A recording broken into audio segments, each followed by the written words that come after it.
Hi, have you had this issue where you go open up your Windows 10 computer, look in the File Explorer, and all of the little icons that used to be pictures showing what the image was are now just a spot that's holding the place, but you don't have any idea what it looks like?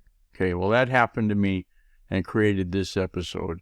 Going forward, I went to Google and I found this blog post about thumbnail previews not showing from stellarinfo.com.